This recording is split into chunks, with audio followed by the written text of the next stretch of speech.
ఆడపిల్లలు కనిపిస్తే చాలు కొందరు మృగాళ్లు పశువుల కన్నా హీనంగా ప్రవర్తిస్తున్నారు. పోలీసులు కఠిన చర్యలు తీసుకుంటున్నా వారి ఆగడాలకు చెక్ పడడం లేదు. తాజాగా సమాజాన్ని భయభీతి కలిగించే ఘటన మహారాష్ట్రలో వెలుగు చూసింది. మహ్మద్ అయాజ్ అలియాస్ తన్వీర్ అనే యువకుడు చేసిన దాష్టికాలు బయటపడడంతో దేశం మొత్తం నివ్వెరపోయింది. అతని వికృత చేష్టలు అన్నీ కావు. బాలికలను ట్రాప్ చేయడమే పనిగా పెట్టుకుని దుర్మార్గాలకు తెరతీశాడు నిందితుడు మహ్మద్ అయాజ్. దాదాపు 180 మంది బాలికలను వేధించాడు. 300కు పైగా అశ్లీల వీడియోలు చిత్రీకరించాడు.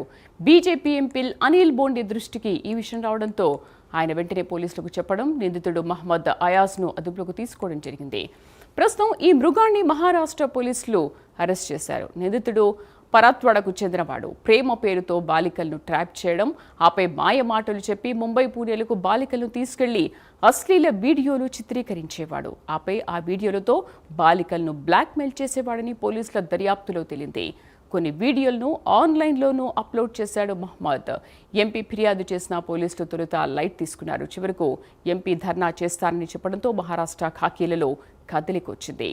నిందితుడిని అరెస్ట్ చేసి అతని సెల్ ఫోన్ వెరిఫై చేయగా అశ్లీల వీడియోలు పుంఖానుపుంఖాలుగా బయటపడ్డాయి. దీంతో పోలీసులు కంగు తిన్నారు. వెంటనే అరెస్ట్ చేసి కోర్టులో హాజరుపరిచారు. ఆపై కోర్టు అనుమతితో 7 రోజులు కస్టడీలోకి తీసుకుని ప్రశ్నించబోతున్నారు పోలీసులు.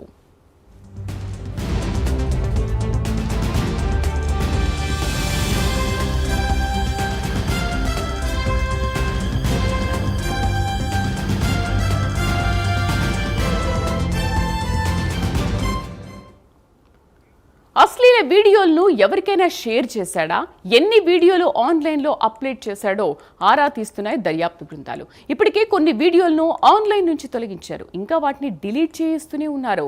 180 మంది బాలికలను వేధించడం మామూలు విషయం కాదు. ఈ క్రమంలో మృగాడు మహ్మద్కు ఇంకెవరైనా సహకరించారా, ఒంటరిగానే ఈ పనికి పాల్పడ్డాడా అనేది కూపీలాగుతున్నారు.